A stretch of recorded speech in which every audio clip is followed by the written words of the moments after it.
हर हर महादेव। तो हम अब पूर्णिमा की तरफ बढ़ रहे हैं। आज से शुक्ल पक्ष शुरू हो रहे हैं। तो जैसे मैंने रोज़ कहा था कि डेली मैं एक मैसेज आपको दूंगी। महादेव हमसे क्या कहना चाहते हैं?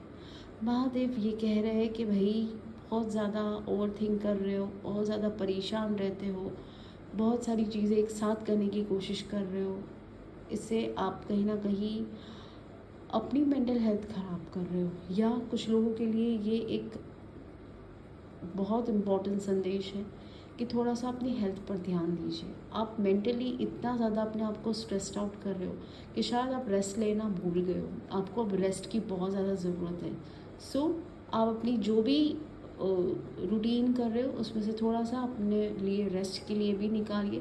बिकॉज अगर आपकी मेंटल फिजिकल हेल्थ सही होगी तो आप कुछ कर पाओगे।